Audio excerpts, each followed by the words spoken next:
Bonsoir à toutes et à tous. On se retrouve à nouveau dans Réal Politique sur Al24 News. Bienvenue à vous.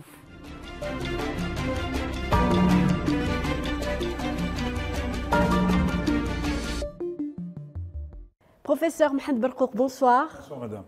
Ce soir, nous allons continuer de parler de géopolitique en ouvrant cette fois-ci le chapitre des relations entre l'Afrique et les États-Unis. Comment aux États-Unis voit-on l'Afrique et quelle stratégie américaine vis-à-vis de ce continent entre réalité et perspective dans une ère où il faut dire une ère de compétition stratégique? Comment aux États-Unis justement, professeur, pour commencer, je dirais que l'Afrique ne constitue peut-être pas la première zone d'intérêt des États-Unis, mais l'intérêt existe. Selon vous, professeur, quels sont les contours de la perception américaine du continent africain?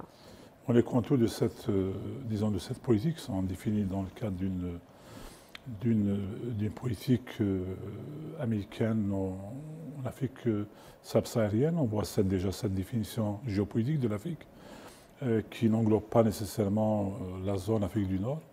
Mais on voit aussi que cette politique est définie par trois axes principaux. Le premier, c'est un axe sécuritaire lié notamment aux questions d'extrémisme violent, de terrorisme, de crime organisé. Le deuxième, c'est par rapport à cette volonté de créer des points pivotaux en matière de projection de puissance militaire, notamment après 2017 avec la question d'Africa. Le troisième, c'est par rapport aux intérêts, notamment économiques, commerciaux et technologiques, qui sont définis par des besoins américains, à la fois par rapport aux ressources naturelles et énergétiques, mais aussi par rapport à cette volonté de tirer profit de cette croissance démographique dans le marché, mais aussi de croissance de compétition stratégique dans cette région. Donc c'est ces trois axes qui définissent cette politique américaine. Il faut dire aussi, Madame Rim, que le document publié en 2022, août 2022, est en train pratiquement de corriger les erreurs de 2019, donc la politique africaine des États-Unis. Moi, sur deux points. Le premier point, c'est par rapport à cette concentration sur un certain nombre de points chauds, notamment au Sahel et en Afrique de l'Est. Donc c'est essayer de développer plutôt une approche géopolitique plus globale, mais en se focalisant sur l'Afrique subsaharienne. Deuxième point, c'est un point aussi en voulant diversifier les actions autour d'un certain nombre de points, notamment le retour à l'AGOA, donc c'est l'Africa Growth and Opportunity Act, qui a été lancé par Clinton pendant les années 90, mais aussi par rapport à ce electrical grid, c'est par rapport aussi au réseautage électrique, mais surtout par rapport à cette volonté d'endiguer les percées actuelles de trois pays, la Turquie en troisième point, la Russie en deuxième point et la Chine en première place. Alors les intérêts des États-Unis en Afrique sont d'ordre sécuritaire et économique, si j'ai bien compris, professeur Mohamed Barkouk. Les États-Unis, une superpuissance qui a une influence croissante sur la scène mondiale. Comment, grâce à ce continent africain, les États-Unis peuvent justement sécuriser leurs intérêts et en même temps augmenter, si vous voulez, leur puissance, leur influence? Les intérêts américains ne sont pas exclusivement sécuritaires ou militaires, ils sont aussi économiques, commerciaux, mais aussi politiques. L'Afrique n'a pas été disons, une zone stratégique, prioritaire Oui. dans les perceptions américaines. Pendant la guerre froide, il y a eu ce partage de rôle avec ses partenaires. On a vu déjà les Anglais et les Britanniques qui essayaient de contenir l'influence soviétique dans leur zone d'influence, donc pas dans le cas du Commonwealth. On avait les Français aussi dans leur zone d'influence, les pays anciennement colonies françaises ou colonies belges, mais on a vu aussi des actions militaires par procuration. On a vu dans le cas du Chaba au Zaïre avec la France, le Maroc, On a vu l'Angola par rapport à l'aide à l'UNITA contre le MPLA, aussi la France et quelques pays africains, notamment le Maroc. Mais on voit aujourd'hui, et c'est depuis 2002, Madame Rim, il y a cette volonté de développer des concepts opératoires sur le plan sécuritaire par rapport à l'Afrique. On a vu en 2002 déjà le lancement du PAN Sahel, donc c'est une initiative américaine par rapport à la lutte et la prévention du terrorisme. On a vu cette initiative devenir un partenariat à partir de 2005.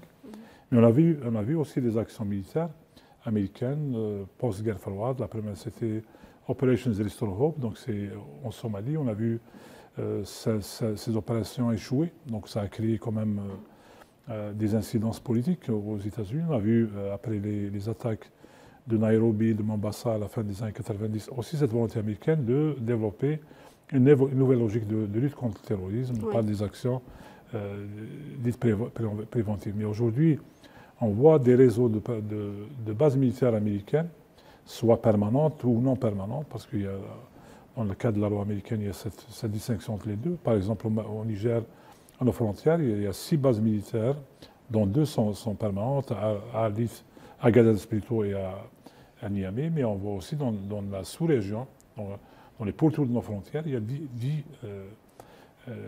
10 bases militaires de ce genre, donc ce qui fait qu'il y a une projection d'influence, de puissance plutôt, par 3 vecteurs. Le premier vecteur, c'est cette présence militaire, donc permanente ou non permanente. Deuxième, c'est dans le cadre des accords SOFA, Status of Force Agreement, donc ces accords, disons, de coopération et de présence. Le troisième, c'est par rapport à la construction des capacités, vente d'armes, renseignement, et on voit ce vecteur devenir le plus important dans cette stratégie américaine. Il faut dire aussi, aujourd'hui, on a vu à partir de 2014, avec Obama, il y a eu cette volonté de créer un forum de coopération entre les États-Unis et l'Afrique. C'était le premier en 2014. La semaine passée, on a vu le deuxième. C'est cette volonté aussi, non pas de reconstruire les schémas de coopération entre les puissances émergentes et l'Afrique, mais plutôt d'essayer de dicter quelques orientations par rapport à ces régions. On a vu la semaine passée, Madame Rim, le président Biden, organiser une réunion avec 6 pays africains qui ont des échéances électorales en 2023. Donc c'est en quelque sorte, c'est une volonté aussi de dicter ces orientations politiques. Donc c'est des ingérences étrangères, contrairement à ce qui se fait par la Chine ou le Japon, la Turquie ou autres. Alors justement, en parlant de cette relation entre les États-Unis et les pays africains, moi je voudrais vous poser cette question, comment perçoivent justement les pays africains cette influence américaine? Ça dépendrait des pays et des zones.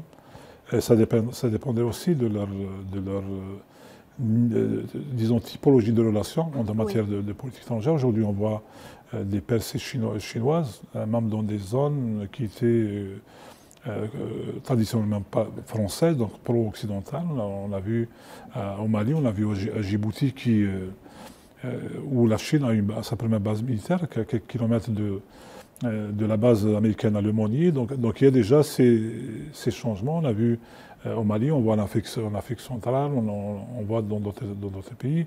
Donc ces perceptions ne sont pas nécessairement comparables d'une zone à une autre, d'un pays à un autre.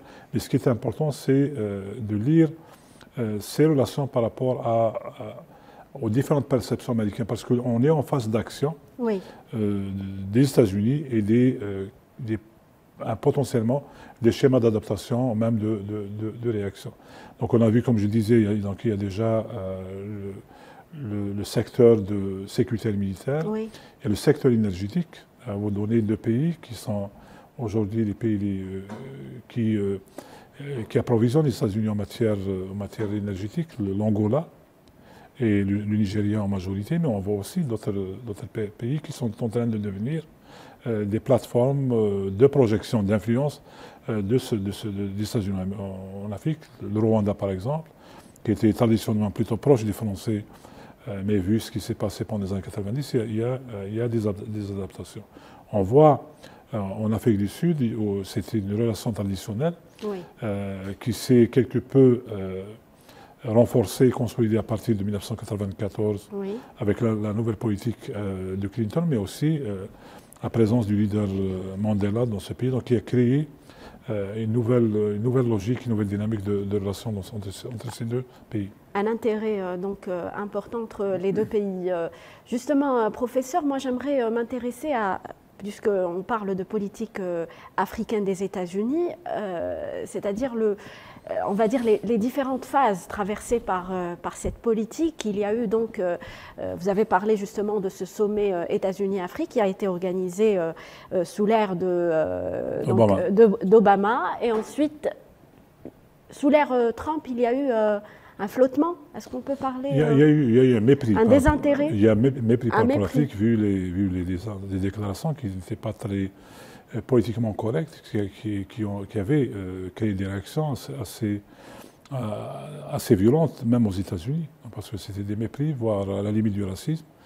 Mais on a vu, sous le leadership de Trump, il y avait aussi cette volonté de redéfinir la politique africaine par rapport à la dimension essentiellement sécuritaire militaire et une certaine volonté d'endiguer cette percée sino-russe dans cette région.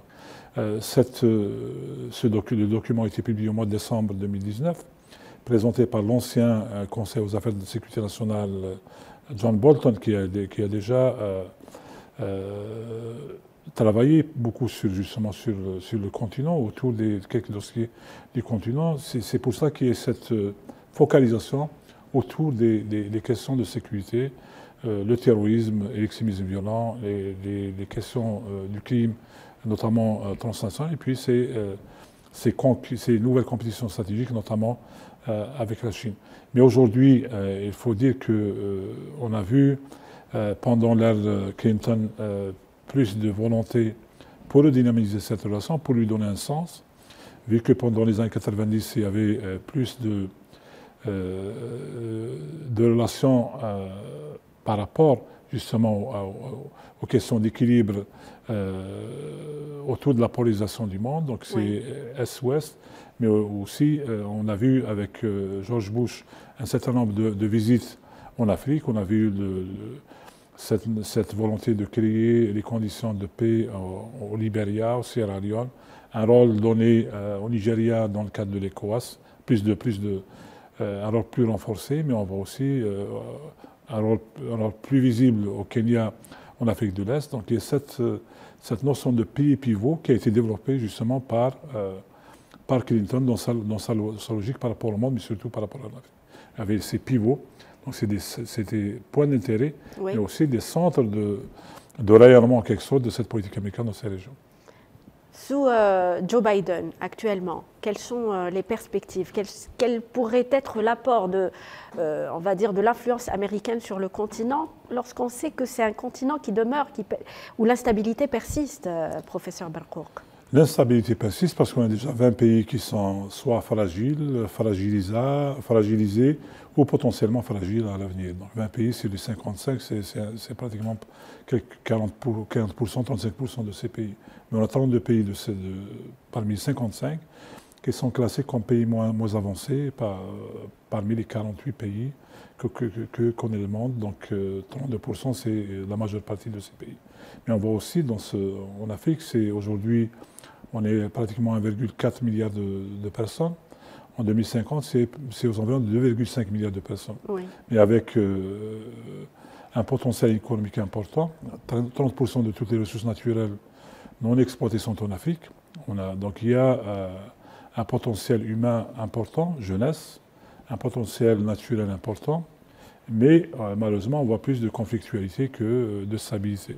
Cette conflictualité risque de s'atténuer, notamment par ces compétitions stratégiques. On voit déjà des schémas de fragilisation de pays riches. Le cas du Mozambique aujourd'hui, le cas des Grands Lacs, le Nigeria qui a été fragilisé par le terrorisme de Boko Haram et de l'État islamique en Afrique de l'Ouest, etc. Pour Biden, c'est pratiquement, on reste dans cette logique sécurité, mais avec une volonté de récupérer le retard causée par une certaine marginalisation de ce continent. Est-ce qu'il n'est pas trop tard, justement, pour... Trop tard, non. À lire les deux communiqués publiés à la fois par la Maison-Blanche, mais aussi par le sommet, il y a cette conscience au niveau des États-Unis par rapport à l'importance d'investir dans des domaines clés, notamment la jeunesse, les leaderships, l'énergie, les nouvelles technologies, mais aussi une volonté d'accompagner l'Afrique en matière de sécurité. C'est pour ça qu'il y a toujours cette concentration d'intérêt sur ce domaine sécuritaire. On a vu, si on compare entre les forats chinois qui ont commencé en 2006, on voit des avancées assez importantes en matière d'investissement. On a pratiquement la majeure partie des États africains font partie de cette ceinture et route qui a été lancée par les Chinois en 2013. On voit aussi aujourd'hui un investissement assez important un investissement qui avoisine 700 milliards de dollars. On a vu aujourd'hui aussi cette capacité de la Chine à développer ses réseaux d'influence un peu partout en Afrique, notamment par des ventes d'armes, des formations, des cooptations des élites. Elle se fait notamment par rapport aux partis politiques, par rapport aux médias. On la voit aussi, cette influence qui s'accentue, qui se développe de plus en plus par rapport à deux autres choses. Par rapport au commerce, donc on voit, mais par rapport à l'émergence de diaspora chinoise. Si vous faites une visite en Afrique de l'Ouest, au Sénégal, au Nigeria, il y a ces diasporas qui ont commencé à se constituer, et les diasporas constituent des vecteurs justement d'influence. Donc là, les États-Unis essayent ils ont promis d'investir 55 milliards de dollars sur 3 ans, mais à lire les secteurs d'investissement entre guillemets, c'est des secteurs qui répondent non pas aux besoins locaux, mais plutôt à ces perceptions américaines de leur place à venir. Le deuxième point, c'est par rapport aux sources de financement. La majeure partie de ces 55 milliards vont être mobilisés à partir du Fonds monétaire international, donc par rapport à un fonds multilatéral et à des taux d'intérêt qui ne sont pas nécessairement favorables à ces pays. Mais avec la présence de tous ces concurrents, la Chine, la Russie sur le continent africain, les États-Unis ont-ils la possibilité justement de rattraper donc les choses sur le continent, professeur? Rattraper, sur le plan commercial et économique, ils ont beaucoup à faire. Sur le plan d'investissement, sur le plan du commerce, mais sur le plan stratégique, c'est la première puissance étrangère. Notamment avec ses alliés français et européens dans cette zone. Donc c'est le seul pays, la seule puissance qui a un commandement dédié justement à l'Africom depuis 2007. On voit aussi cette capacité à mobiliser un certain nombre de pays dans des situations où les intérêts américains pourraient être engagés. La Libye, c'est un peu... En Libye, les Américains sont sont influents certes, mais sont moins proactifs en matière de solutions. Oui. On parle de retrait des forces étrangères, on parle de retrait des mercenaires depuis plus de 2 ans, mais on ne voit pas de solution à l'horizon. Oui. Mais dans d'autres cas, on a vu leurs actions par rapport au Soudan. Le rôle dans, disons, la dislocation de ce pays, la séparation du Sud. On voit le rôle aussi par rapport à des zones d'intérêt, notamment en Afrique de l'Est. On voit aussi ce rôle aussi important, même au Sahel, justement avec ses présences militaires. Mais il faut dire, Madame Rim, que l'avenir, c'est un avenir où la puissance doit être utilisée d'une manière non pas unidimensionnelle, mais plutôt d'une manière hybride. Et les Chinois ont commencé par la soft, la puissance soft, donc, justement qui commence à créer plus de relais d'influence et plus d'acceptabilité dans ces pays. Justement, j'allais vous demander, au regard des rivalités entre, par exemple, les États-Unis, la Chine, les États-Unis, la Russie, où se situe l'Afrique, professeur? Pour la Chine, aujourd'hui, militairement, comme je disais, ils ont une base militaire. Il y a potentiellement 2 autres dans le court moyen terme. Il y a plus de pays qui sont en train d'acheter des armes à partir de la Chine. Pour la Russie, il y a ces ventes d'armes, il y a aussi cette capacité à venir en aide à des régimes, à des États. On l'a vu avec la République centrafricaine, Wagner qui fait dans la protection présidentielle. Oui. On le voit dans d'autres pays, on la voit au Mali, on le voit en Libye, ailleurs. Donc il y a l'utilisation, comme d'ailleurs les Américains et les Européens, qui utilisent aussi leur compagnie privée militaire et sécuritaire à des fins, non pas de gain seulement, mais aussi d'opportunités stratégiques. On voit aussi par rapport à la Chine qui commence à construire justement des bases d'influence durables par de l'infrastructure, mais aussi par cette capacité à créer des élites qui acceptent ces nouveaux acteurs dans cette région. La Chine, par rapport déjà au sommet de Dakar de 2021, il y a plus de confiance des Chinois par rapport à leur avenir sur ce continent. Très bien. Donc, professeur, pour finir, au regard de tous ces changements, un nouvel ordre mondial avec l'émergence de nouvelles puissances, quel avenir pour la stratégie américaine vis-à-vis du continent africain? L'Afrique, c'est déjà mentionné dans les documents du sommet. L'Afrique, ce n'est plus perçu comme étant un continent qui porte seulement des crises et potentiellement des conflits, mais aussi beaucoup d'opportunités, non pas pour les pays africains, mais surtout pour les pays émergents et la puissance actuelle, les États-Unis. Donc les États essayent de développer leur stratégie avec un sens proactif, avec un sens de partage, de convoitise, par rapport à 30% de ces ressources naturelles, mais aussi potentiellement par rapport à des marchés. Les États-Unis essayent de consolider leur influence par une projection d'influence, de puissance. Les Chinois, les Russes, les Européens essayent de préserver leurs intérêts et de les promouvoir par une projection d'influence, notamment par l'économie et par ces cooptations des élites, notamment médias, journalistes et politiques. Et sur le plan sécuritaire, professeur? Sur le plan sécuritaire, comme je disais, les Américains ont leur vision, ont leur base, ont leur vecteur de puissance, ils ont leur commandement qui est dédié à ce continent, contrairement aux autres puissances, Russie qui essaye de se trouver une place dans ce schéma continental par des ventes d'armes, par la construction de capacités, par ces compagnies privées militaires et sécuritaires, mais aussi par des petits projets d'infrastructure. La Chine, c'est une vision plus globale, très ambitieuse, par le commerce, par l'infrastructure, par la cooptation des élites et par aussi la construction de bases et par des ventes d'armes. C'est un concurrent sérieux pour les États-Unis sur le continent africain. Merci, professeur Mohamed Barkouk, pour cet éclairage.